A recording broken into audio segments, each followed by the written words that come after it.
با گذشت 2 ماه از آغاز جنگ میان ایران و امریکا، دونالد ترامپ رئیس جمهور ایالات متحده با اعلام پایان این درگیری گفت که قصد ندارد تقابل با تهران را به گونه کامل و زودهنگام کنار بگذارد. او در نامه‌ای به کنگره تلاش کرده است این دیدگاه را مطرح کند که برای ادامه روند جنگ نیازی به مجوز قانونگذاران امریکایی ندارد. بر اساس قانون اختیارات جنگی مصوب 1973 رئیس جمهور امریکا تنها میتواند تا 60 روز بدون مجوز کنگره اقدام نظامی انجام دهد و پس از آن باید یا عملیات را متوقف کند یا مجوز بگیرد یا در صورت ضرورت اجتناب ناپذیر نظامی هنگام خروج نیروها درخواست تمدید 3 روزه ارائه دهد. با این حال ترامپ تاکید کرده است که جنگ را در روز 40 پایان داده و از زمان اعلام آتش بس تاکنون هیچ گونه تبادل آتش میان تهران و واشنگتن رخ نداده و گفته که جنگ به مرحله 60 روز نرسیده و قانون اختیارات جنگی در مورد این جنگ قابل تطبیق نیست.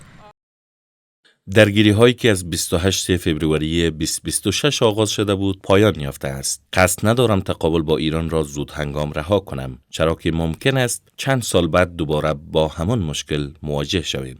رئیس جمهور امریکا از آغاز جنگ با ایران تاکنون به گونه پیوسته و روزانه پیام‌ها و روایت‌های متفاوت منتشر کرده. او در این مدت با بهره‌گیری از ادبیات تند، تحقیرآمیز و همراه با تهدید و ارعاب تلاش کرده روایت‌های مختلفی از این جنگ را در فضای مجازی منتشر کند. ترامپ در تازه‌ترین پیام نارضایتی خود را از آخرین پیشنهاد صلح ایران ابراز کرده و گفته است که نمی‌تواند با پیشنهادهای تهران موافقت کند.